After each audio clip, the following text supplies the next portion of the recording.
Hello friends, welcome to my YouTube channel BK exam cracker में आप लोगों का बहुत बहुत स्वागत है। और फ्रेंड्स, आज मैं UPPSC combined state agriculture service exam जिसका परीक्षा डेट 30 मार्च 2021 है के बारे में बहुत ही महत्वपूर्ण वीडियो लेकर आया हूं। ये फसलों का वर्गीकरण के बारे में चर्चा करेंगे इस वीडियो में, और विभिन्न क्रांतियां जो भी हैं सबके बारे में बढ़िया से चर्चा करेंगे। ये वीडियो फर्स्ट है कंबाइंड स्टेट एग्रीकल्चर के लिए मैं लेकर आया हूं। और इसी तरीके से मैं जितना भी आपका सिलेबस है सारा सिलेबस मई में क्लियर करा दूंगा 30 तारीख तक।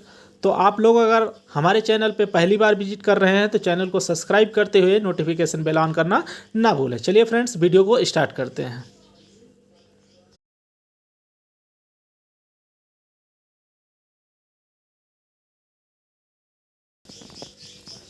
है कि भूमि के स्रोतों का इष्टतम प्रयोग करने के लिए मनुष्य द्वारा प्रारंभिक उद्देश्य क्या है? भोजन, कपड़ा, ईंधन आदि की पूर्ति के लिए जो भी क्रियाएं होती हैं उसे क्या कहते हैं? कृषि कहते हैं, एग्रीकल्चर कहते हैं।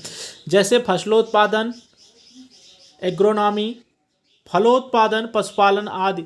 एग्रीकल्चर शब्द की उत्पत्ति दो लैटिन शब्दों में हुई है। एग्री का आशय है सॉयल यानी मिट्टी से, और कल्चर का आशय है आपका कल्टीवेशन यानी जुताई से। तो ये बिल्कुल क्लियर कर लीजिए। इस तरह से cultivation of soil is called agriculture. तो इस सब से आपके परीक्षा में जो है ऑब्जेक्टिव प्रश्न पूछे जाएंगे, तो हर पॉइंट आपको याद करना होगा। कोई भी पॉइंट आपके परीक्षा में ऑब्जेक्टिव क्वेश्चन के रूप में दिया जा सकता है। इसके बाद है कि भारत का प्रमुख फसलों का वर्गीकरण कई प्रकार से किया जाता है, जिनमें प्रमुख आधार निम्नलिखित है। पहला है ऋतुओं के आधार पर, क्लासिफिकेशन अकॉर्डिंग टू सीजन। ऋतुओं के आधार पर पहला वर्गीकरण किया गया है। इसमें है खरीफ फसलें। इस वर्ग की फसलों को बोते समय अधिक तापक्रम तथा आर्द्रता व काटते समय शुष्क वातावरण की आवश्यकता होती है। उत्तर भारत में इसको जून जुलाई में बोते हैं, बहुत ही महत्वपूर्ण है। खरीफ की फसलें जून जुलाई में बोते हैं। फसलें कौन सा है वो ध्यान दीजिएगा। धान, मक्का, ज्वार, बाजरा, मूंगफली, सोयाबीन, गन्ना, अरंडी, तिल, लोबिया, जूट, सनई, रागी, अरहर, ढैंचा, कपास, ज्वार आदि ये सब फसलें हैं। तो इस तरीके से आप खरीफ की फसल हो गई। इसके बाद आपका आता है रबी की फसलें। इस वर्ग की फसलों को बोते समय कम तापक्रम एवं आर्द्रता, पकते समय शुष्क तथा गर्म वातावरण की आवश्यकता होती है। उसका बुआई का समय क्या है? अक्टूबर नवंबर है। और इस रबी की फसलें कौन कौन सी है वो भी जान लीजिए। गेहूं है, जौ है, चना, सरसों, आलू, तंबाकू, मसूर, अलसी, बरसीम, लूसर्न, जई, चुकंदर, लाही, ये सब जो है रबी की फसलें हैं। इसके बाद है आपका जायद की फसलें। इस वर्ग की फसलों को अधिक तापक्रम तथा कम आर्द्रता को सहने की क्षमता होती है। ये फसलें जो है मुख्यतः मार्च अप्रैल में बोई जाती हैं, जैसे ककड़ी, तरबूज, खरबूज, खीरा, मूंग आदि जो है ये जायद की फसलें हैं। तो ऋतुओं के आधार के बाद इसके बाद आ गया पौधों के जीवन चक्र के आधार पर वर्गीकरण। पहला है एक वर्षीय। इस वर्ग के पौधे अपना जीवन चक्र उगने से लेकर पकने तक एक वर्ष में पूरा कर लेते हैं। उदाहरण धान, गेहूं, चना, जौ, सोयाबीन, मक्का, ज्वार, मूंग, ये एक वर्षीय फसल हैं। इसके बाद है आपका द्विवर्षीय।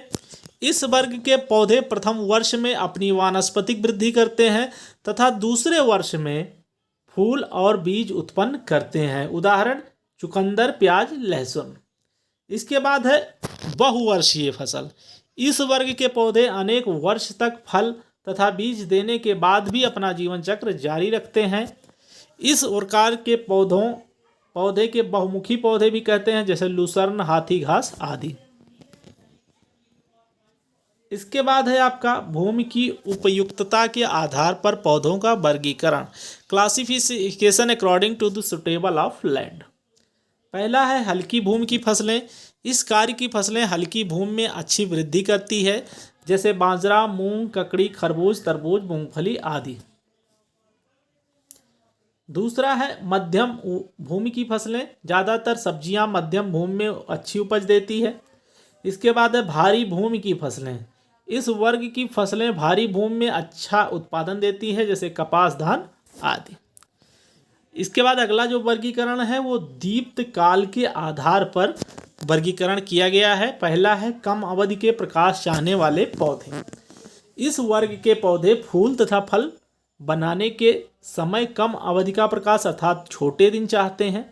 यदि इनको इच्छित प्रकाश से अधिक दिया जाए तो इनमें फूल फल ना बनकर वानस्पतिक वृद्धि होती रहेगी, जैसे ज्वार, बाजरा, सोयाबीन। दूसरा है आपका अधिक अवधि का प्रकाश चाहने वाले पौधे। इन पौधों को फूल तथा फल बनाने के लिए अपेक्षाकृत अधिक प्रकाश की आवश्यकता होती है, जैसे गेहूं, जौ, मटर आदि। तीसरा है आपका प्रकाश निष्प्रभावी पौधे। तो इस वर्ग के पौधे पर फूल व फल फलने की क्रिया पर प्रकाश की अवधि का कोई प्रभाव नहीं पड़ता है। इनके पुष्पन दीप्त व दीप्तकाल दोनों ही दशाओं में हो जाता है, जैसे कपास, सूरजमुखी, टमाटर आदि। इसके बाद अगला आ गया आपका क्रांति के बारे में भी कुछ इसमें बताएंगे। पहला है हरित क्रांति का श्रेय जाता है तो अमेरिका के डॉक्टर जो है नॉर्मन बोरलॉग हैं, ये इनको हरित क्रांति का श्रेय जाता है। ये वर्ल्ड के हैं। अगर भारत में हरित क्रांति का श्रेय दिया जाता है तो किसको दिया जाता है? डॉक्टर MS स्वामीनाथन को दिया जाता है। इसके बाद है धान के खेत से निकलने वाली जो गैस है वो मीथेन गैस है।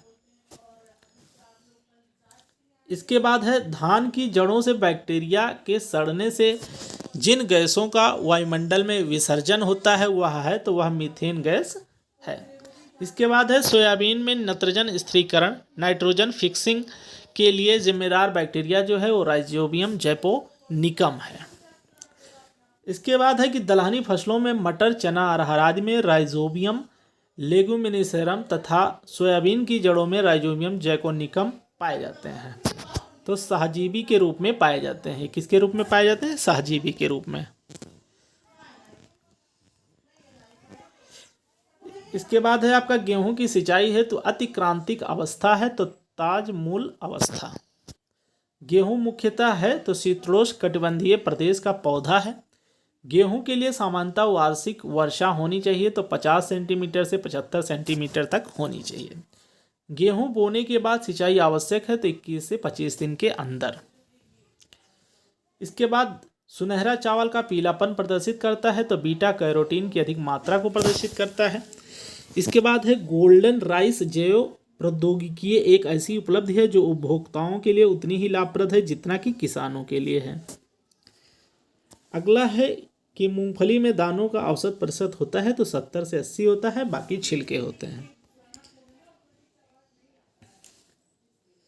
खेती की अनिश्चितता को कम किया जा सकता है क्या अपनाकर? तो विविधीकृत खेती आप अपनाएंगे तो कम किया जा सकता है। विविधीकृत खेती से तात्पर्य है कृषि सह पशुपालन जैसे खाद्यान्न फसलें, तिलहन, बागवानी कृषि के साथ दुग्ध कृषि, कुक्कुट पालन, रेशम पालन, मत्स्य पालन आदि। ललित जिसकी उन्नत किस्म है वह है तो वह अमरूद है।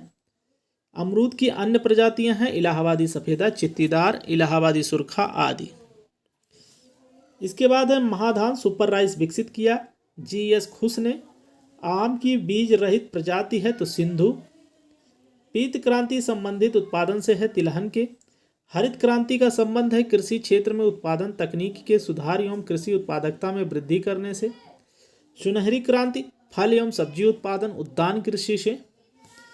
इसके बाद है आपका गोल क्रांति तो आलू उत्पादन से। श्वेत क्रांति का संबंध है दुग्ध उत्पादन से। नीली क्रांति का संबंध है मछली उत्पादन से। गुलाबी क्रांति का संबंध है झींगा मछली से। भूरी क्रांति का संबंध है उर्वरक तथा गैर परंपरागत ईंधन के उत्पादन के क्षेत्र में हुई प्रगति से। फसल लॉगिंग विधि है तो फसलोत्पादन के लिए पोषक तत्वों की आवश्यकता जानने के लिए पौध विश्लेषण है। इसके बाद है इथिलीन का उपयोग किया जाता है ऑक्सी एथिलीन ज्वाला उत्पन्न करने में तथा कृत्रिम रबड़ एवं पॉलीथीन प्लास्टिक बनाने में भी। इसके बाद है गोल्डन राइस ऐसा धान है जिसमें बीटा कैरोटीन बनाने वाला जीन डाला गया है जो हमारे शरीर में पहुंच कर बनता है तो विटामिन A बनता है। तो ये रहे बहुत ही मोस्ट इम्पॉर्टेंट और इसी तरीके से मैं वीडियो लेकर आता रहूँगा। आप लोग ज़्यादा से ज़्यादा इसको शेयर करिए ताकि सभी लोगों के पास पहुंच सके। और एग्रीकल्चर से संबंधित ये बहुत ही अच्छा चैनल है, आप एग्रीकल्चर की सारी जानकारी इस चैनल पे मिलेगा। और इसका भी मैं PDF अपने डिस्क्रिप्शन में डाल दूंगा, आप लोग वहाँ से ले सकते हैं। चलिए फ्रेंड्स, मिलते हैं नेक्स्ट वीडियो के साथ, तब तक के लिए thank you so much, thanks for watching my video.